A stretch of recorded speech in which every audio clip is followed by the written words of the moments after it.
श्री राधा शरणम ममा स्वामिनी किशोरी जी परिवार में आप सभी का हार्दिक अभिनंदन है। जैसा कि हमने आप सभी के समक्ष कल ब्रजमंडल 84 कोस का महात्म्य प्रस्तुत किया था, आज हम आप सभी के समक्ष ब्रजमंडल जो 84 कोस में विस्तृत है उसकी परिक्रमा करने से पहले क्या नियम करने चाहिए, क्या करें और क्या ना करें, और उसकी सीमा के बारे में वर्णन करें। आइए चलते हैं।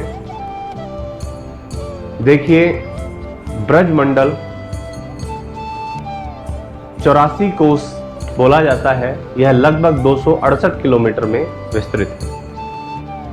ब्रजमंडल में जो 3 स्टेट लगते हैं, उत्तर प्रदेश, राजस्थान और हरियाणा, जब परिक्रमा दी जाती है इन 3 स्टेटों की सीमा लगती है। ब्रजमंडल हमने आपके समक्ष प्रस्तुत किया था कि 84 कोस की परिक्रमा करने से हमें 66 अरब तीर्थों की परिक्रमा का फल मिल जाता है। क्यों? क्योंकि 4 महीने के लिए जो 66 अरब तीर्थ है वह ब्रजमंडल में आकर विराजमान हो जाते हैं। और कहते हैं ब्रजमंडल की दंडवती परिक्रमा करने से अश्वमेघ यज्ञ का फल प्राप्त होता है। अश्वमेघ, आप पुराणों में पढ़िए, अश्वमेघ यज्ञ कोई ऐसे ही नहीं कर पाता था, बड़े बड़े चक्रवर्ती सम्राट नहीं कर पाते थे अश्वमेघ यज्ञ। तो ब्रज 84 कोस की परिक्रमा करने से हमें अश्वमेघ यज्ञ का फल प्राप्त हो जाता है। यह भी कहा जाता है कि ब्रज 84 कोस की परिक्रमा करने से मनुष्य मात्र को 84 के चक्कर से मुक्ति मिल जाती है, वह 84 के चक्कर में नहीं भटकता। जो जीवात्मा 84 लाख योनियों में भटकती है, भिन्न भिन्न प्रकार के शरीर धारण करती है, वह उन सब से छुटकारा ब्रज 84 कोस की परिक्रमा देते ही मिल जाता है। देखो कितनी सुलभता है, ऐसा कहीं नहीं मिलेगा आपको।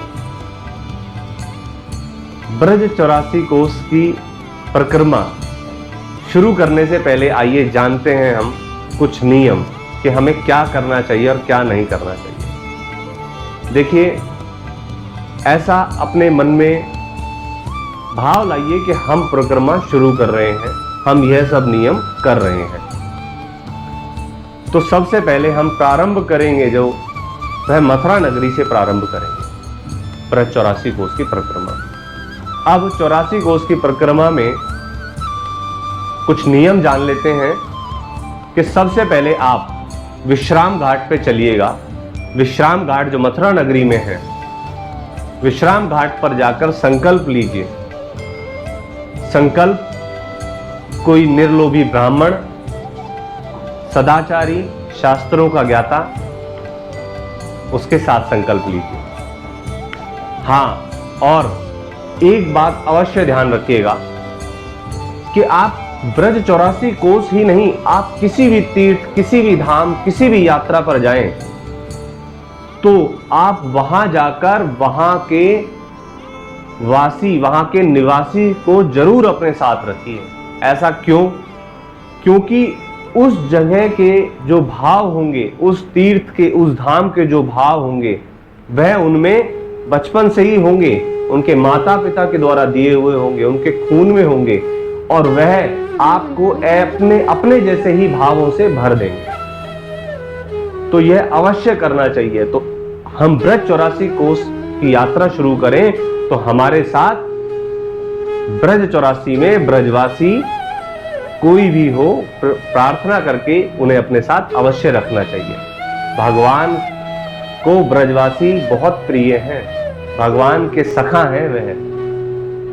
कोई ब्रजवासी भगवान को अपना बेटा मानता है, कोई ब्रजवासी भगवान को अपना सखा मानता है। तो अलग अलग भाव हैं सबके,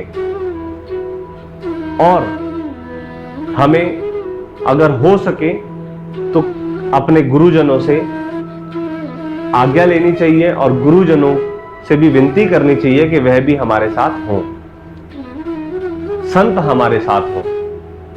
ये सब भाव बनाएंगे हमारी परिक्रमा को और अच्छा बनाएंगे। तो यह सबसे पहले होना चाहिए। अब हम व्रत 84 कोष में जब चलते हैं तो सबसे पहले देखिए, हमें अल्पाहारी रहना चाहिए, कम भोजन करें, भोजन अत्यधिक ना करें जिससे हमें आलस वगैरह ना आए।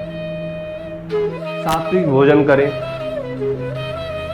भूमि पर शयन करें, शैया पर शयन ना करें। सुबह जल्दी उठें, अपने संध्या भजन करें और परिक्रमा में निकल पड़े। ब्रह्मचर्य का पालन करें। यह हमें नियम अपनाने चाहिए। तुलसी की माला अपने साथ रखें, भगवत भजन करते चलें, संकीर्तन करते चलें, प्रभु का नाम सुमिरन करते चलें। ब्राह्मण, गौ, इनकी सेवा करें परिक्रमा मार्ग में। अब क्या ना करें, हमें शौर इत्यादि जैसे दाढ़ी बनवाना, बाल कटवाना, यह 84 कोष की परिक्रमा जब तक कर रहे हैं तब तक ना करें। उसके पश्चात हमें किसी भी ब्रज में जो लता पता है, जो वृक्ष है, जो पेड़ है, उनको नहीं तोड़ना। यह सब संत रूप में है, यह सब संत रूप में विराजमान है ब्रज में। तो ब्रज मंडल में हमें किसी भी लता पता, किसी भी पत्ते, किसी भी टहनी को नहीं तोड़ना। फिर हमें किसी भी ब्राह्मण का, किसी भी संत का या किसी भी ब्रजवासी का अपमान नहीं करना, गलती से भी कटु वचन नहीं बोलने। कोशिश करें कि चलते हुए हमसे किसी जीव की हत्या ना हो, चींटी है, कुछ भी है रास्ते में, तो कोशिश करें, पूर्ण प्रयास करें कि ना हो। यह नियम हमें ब्रज 84 कोष में अवश्य ही ठाकुर जी की प्राप्ति करा देगा। और अपने मन में ऐसा भाव रखिएगा कि आप ठाकुर जी की जो धराधाम है, जहां ठाकुर जी खेले हैं, जहां ठाकुर जी रहे हैं,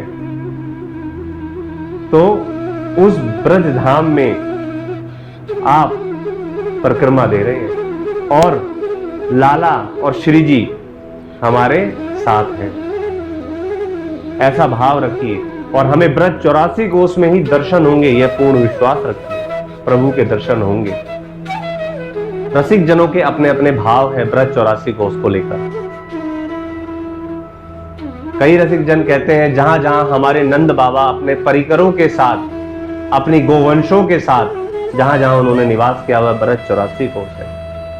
कई रसिक जन कहते हैं जहां जहां हमारे लाला भैया बलराम, जहां जहां इन्होंने लीलाएं करी, खेले हैं, वह ब्रज 84 कोष है। कई रसिक जन कहते हैं जहां जहां गोप गोपांगनाएं, जहां जहां श्री जी हमारे ठाकुर जी की लीलाएं हुई है, वह ब्रज 84 कोष है। तो जैसा कि हमने बताया था कि ब्रज 84 कोष की महिमा का वर्णन कर पाना इस वाणी में क्या देवताओं के लिए भी सुलभ नहीं है। बहुत महिमा है, बहुत महिमा है। तो हम अगले प्रकरण में आपसे मिलते हैं। ब्रज 84 कोष की परिक्रमा को प्रारंभ करें मथुरा नगरी से, और मथुरा नगरी का महात्म्य भी जानेंगे। तो अपने मानस को शुद्ध रखिए, मानसिक परिक्रमा में हमारे साथ जुड़िए और प्रभु का भजन सुमिरन करते रहिए। तब तक के लिए जय जय श्री राधे।